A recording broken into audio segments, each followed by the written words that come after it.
Second parent to stand trial in Michigan school shooting. James Crumbley accused of failing to take steps to prevent son Ethan Crumbley from killing for students. A man who purchased a gun with his son for days before a Michigan school shooting is headed to trial, accused of failing to take steps that could have prevented the teen from killing for students and wounding others. No one says James Crumbley knew what Ethan Crumbley planned to do at Oxford High School on November 2021. The prosecutors alleged that his gross negligence was a cause of the violence.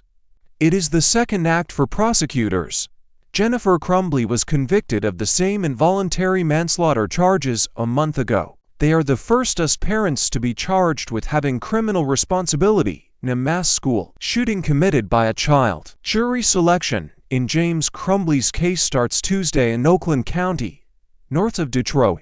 I don't think it's overreach, Rick Convertino, a Detroit area defense lawyer and former federal prosecutor, said of the trials. I think the prosecution did an excellent job in putting the links of the chain together during Jennifer Crumbley's case, Convertino said. What led to the horrific shootings could easily have been prevented by simple and ordinary care. James Crumbley, accompanied by 15-year-old Ethan, purchased a Sig Sauer 9mm handgun over Thanksgiving weekend in 2021. The book called it his new beauty on social media. His mother, also on social media, described the gun as a Christmas gift and took Ethan to a shooting range.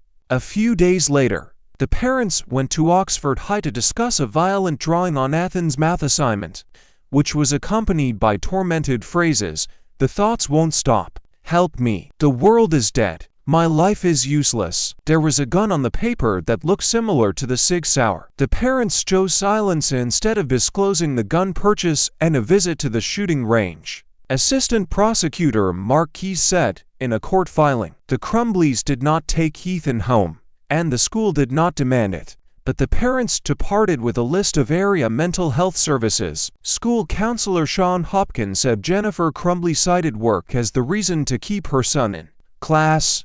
I don't remember James speaking on that topic, he testified. No one, the parents or school staff, checked the boy's backpack for a gun, and the shooting happened that afternoon. James Crumbley called 911, frantically saying, I think my son took the gun. Convertino predicts the call will be extraordinary, powerful evidence for prosecutors, who will argue that the father failed to safely store the gun and ammunition. Defense lawyers, however, said the parents could not have foreseen a mass shooting. The case begs the question of when a parent will cross the subjective line of good parenting and render himself or herself criminally liable for the independent acts of a teenager. Mariel Lehman and Shannon Smith said in a court filing, Ethan, now 17, is serving a life prison sentence for murder and terrorism. He told the judge when he pleaded guilty that his money was used to buy the gun and that the weapon was not locked at home. Jennifer Crumbley returns to court for her sentence on the 9th of April. Her minimum prison term could be as high as 10 years.